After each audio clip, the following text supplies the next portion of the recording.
रामायण में क्यों गुमनाम रहीं।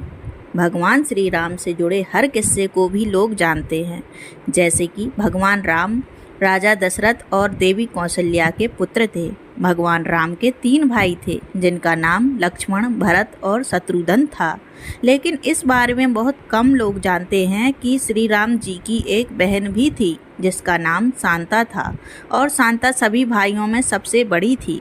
रामायण महाकाव्य में देवी शांता का जिक्र बहुत कम ही सुनने को मिलता है, इसलिए बहुत कम लोगों को पता है कि राम जी की एक बड़ी बहन भी थी। देवी शांता राजा दशरथ और देवी कौशल्या की बेटी थीं, लेकिन उन्होंने अपनी बेटी को गोद दिया, इसलिए रामायण में देवी शांता का जिक्र कम ही सुनने को मिलता है और राम जी समेत अन्य भाइयों की चर्चा अधिक है।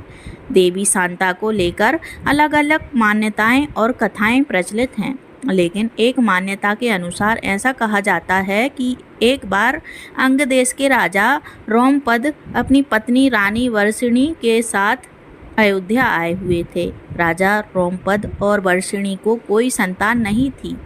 बातचीत के दौरान जब राजा दशरथ को इस बात का पता चला तो उन्होंने कहा, आज आप मेरी पुत्री शांता को संतान के रूप में गोद ले लीजिए। राजा दशरथ की यह बात सुनकर रोमपद और वर्षिणी बहुत खुश हो गए। उन्होंने शांता को गोद लेकर बहुत ही स्नेहपूर्वक उसका पालन पोषण किया और माता पिता के सारे कर्तव्य निभाए।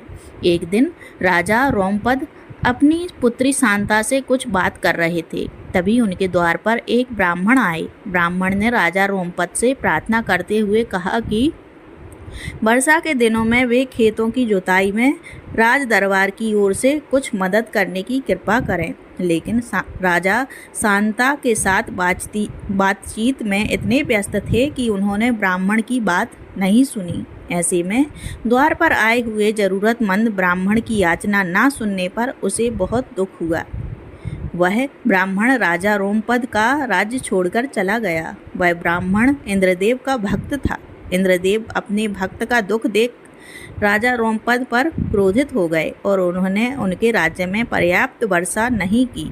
इससे खेतों में खड़ी फसलें मुरझा गईं। इस संकट की समस्या के लिए राजा रोमपद